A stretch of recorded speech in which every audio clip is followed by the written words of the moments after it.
Hey everybody, so today I'm here to share with you guys a super easy and delicious fall appetizer recipe video as a collab with my friend Brady. I've done collabs with her before. Her content is amazing. She makes a ton of different kind, whether it's grocery hauls, recipe videos, and so much more. Brady and I met here on YouTube, but we've remained friends. I'm really thankful for her and her friendship. Her content is amazing, so please, please, please check out her channel. I'll link it down below. I'll link it at the end of this video, and she's also going to have a video as well. So make sure to check that out as well. But this is my spinach artichoke dip. It's phenomenal. It really is. It's delicious. I know spinach artichoke dip doesn't always look great, but oh my gosh, it tastes so good. I actually doubled this batch. You're going to see that in this video for our Halloween party where we had family members over. So that's why I doubled it. Normally I'd put it in either like the 2 or 3 quart crock pot, one of those smaller ones that's meant for dip, and it fits it just fine with 1 serving. But since I wanted to double this, I put it in my 6 quart and it still worked out amazing, guys. It's just so easy. It's quick. And it's also so delicious. So let's just go ahead and get started with this video. And like I said, make sure to check out Brady's content, channel, and video. All right, so to start off this recipe, you are going to need a crock pot. Like I said, I doubled mine, so it's in my bigger one. And I'm also going to just show you the recipe in my recipe book. I'll link the book if you're interested, but here you go. You can screenshot this in case you don't feel like watching the rest of the video. But it's really easy, really simple. So to start off with what you need ingredient-wise, you are going to need 4 handfuls of baby spinach. That's an exact measurement, by the way. 4 handfuls. You are also going to need 1 small jar of quartered artichoke hearts. They can be marinated or not marinated. I've used both. It's delicious either way. You're also going to need 8 ounces of softened cream cheese. Not the biggest deal in the world if it's not softened. However, it just makes it a ton easier whenever you are trying to mix it all together in a bowl beforehand. So soften it if you can. Not a big deal if you can't. You're also going to need 1 cup of sour cream.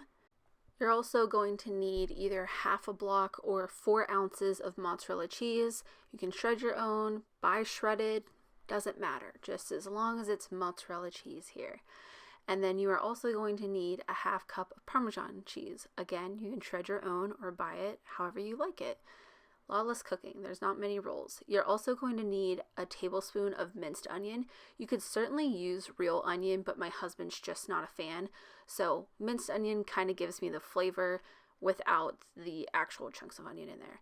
And then lastly, you are going to need a tablespoon of minced garlic. Again, mince your own or have it already in a jar. Doesn't matter either way as long as it's minced onion. And you are going to take all of this and you're going to pretty much throw it in the crock pot. You're going to see me stir up in a bowl beforehand. You can do that or you can skip it and throw it in there. Just make sure you stir while it's cooking.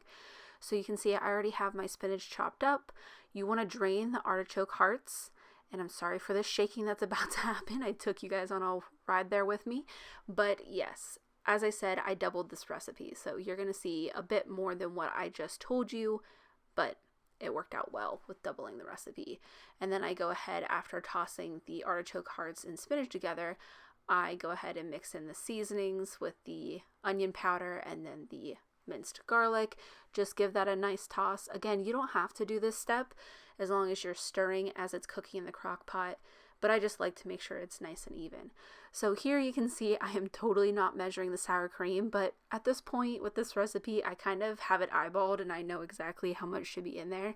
So that's why I'm just, going at it with a spoon. But this kind of shows that this recipe is pretty forgiving because I'm sure I'm not spot on, but that doesn't really matter because it just kind of all comes together and just it's delicious. But it's really easy, beginner friendly. You can't mess this up. So again, I'm just mixing this all together to make sure there's no big chunks of anything just kind of sitting around.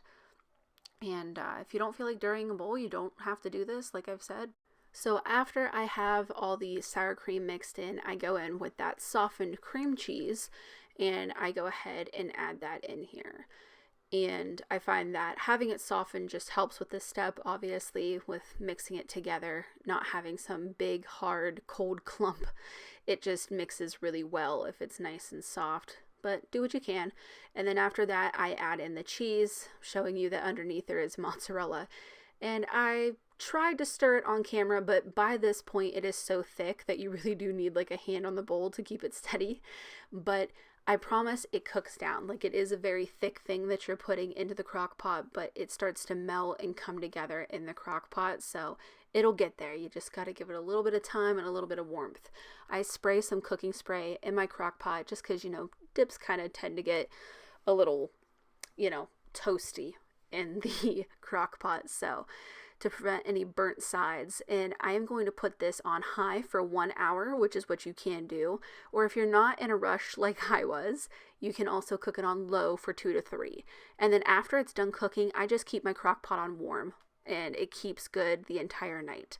So I got a few different kinds of chips this night for our Halloween party. So I put them all in this witch's cauldron together. And the first couple kinds were new. They were these non-crisp, garlic and cheese, and then just sea salt. And these were softer. These were nice. The kids liked them. But I like these pita crackers from Aldi's. These garlic and chive are so good. So softer, go with the non. Harder, go with the pita. And this is a look at the dip after it's all finished. Guys, it's so good. I know, like I said, it's not a looker, but what it lacks in physical appearance, I promise it makes up for in taste. So thank you, Brady, for including me in this collab. Definitely go check out her video. If you guys have any questions, leave them down in the comments below. If you enjoyed the video, make sure to give it a thumbs up. And as always, thanks for watching.